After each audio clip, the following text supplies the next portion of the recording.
Load. This is the last sort of major one. So there is no specific percent 1RM to use for hypertrophy, as we sort of just touched on a few times now, right? Because it occurs across the spectrum. But general rule, 30% on the bottom, 80% on the top. So this is where you talk about taking the piss. So anything less than 30% of your 1RM on the bar is probably far too low to stimulate enough tension to warrant growth, i.e. taking the piss. 80% on the top end, now anything more than 80% will mean that we have to watt with our reps. Drop them down, which then means we don't create a watt environment in the muscle. A metabolically stressing environment. Exactly, yeah. So generally speaking, yeah, 30 to 80% is the range you want to program if you want to use percentages. Sweet. So, and that's basically what I just said there, and we touched on it before. If you want to buy strength and hypertrophy, stay up around the 70% plus realm. So if you have a client who wants to stay strong, but just get it, or be strong and just get a little bit bigger, then your hypertrophy accessories should be 70% plus, because they'll still touch strength, they'll up-regulate it. If it doesn't matter, then fucking surf the curve. If they don't give a fuck if I'm strong. Or they're already strong, touch it once, then do some 60%, do some 40%, do high reps, do low reps, blow the kitchen sink at them, have a bit of fun with it.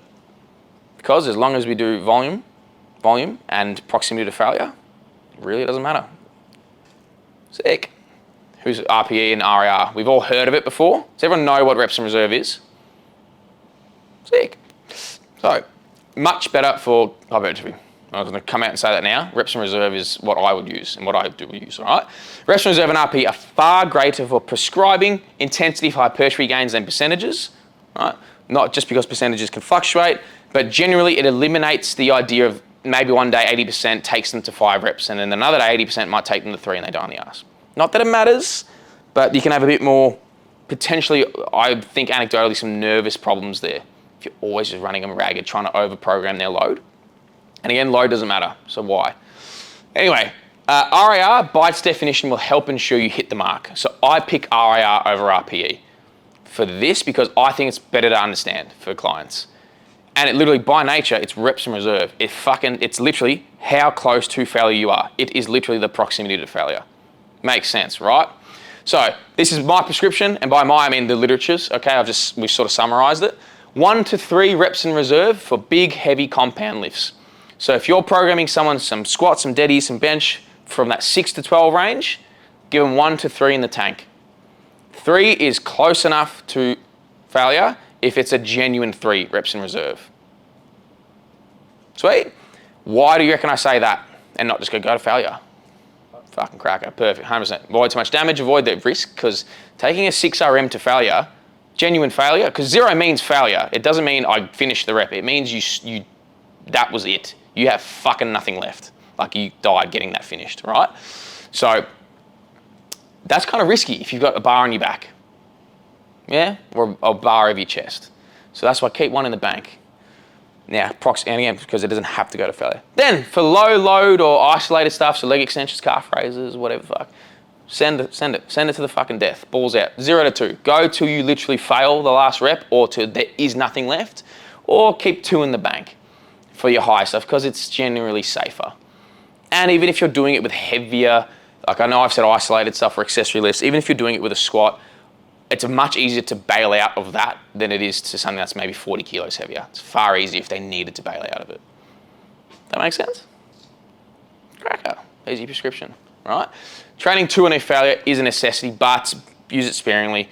Do not think that you have to do every single set to failure or to near it. You don't. You can do some that don't come close.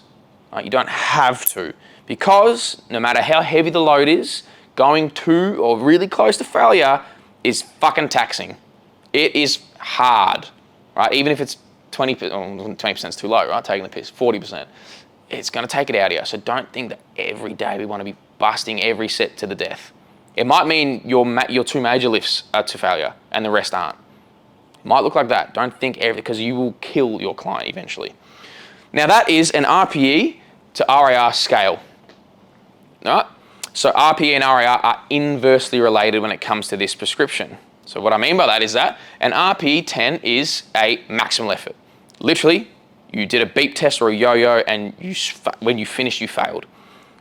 That is what a 0 RIR is. You have nothing left to give. Cool? So then 9 would be, I could do 1 more rep. So 9 RPEs are 1 RIR, 8 is 2, 7 is 3, so on. Then you've got 9.5, and this is where RPE gets a bit confusing because people fuck up RPE when you don't go half decimals or half points, right? So 9.5 goes, could not do more reps, could maybe do a little bit more weight. All right, then 8.5 is could definitely do 1 more rep, maybe you do 2 in that iffy zone. All right, I just think that gets confusing for clients.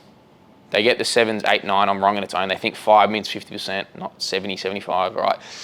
I prefer RIR, totally up to you. It is coach's choice, but RIR makes more sense to me. Plus it's the prescription I use. Cool. Otherwise that would be RPE 10 and RPE 8. Flip it.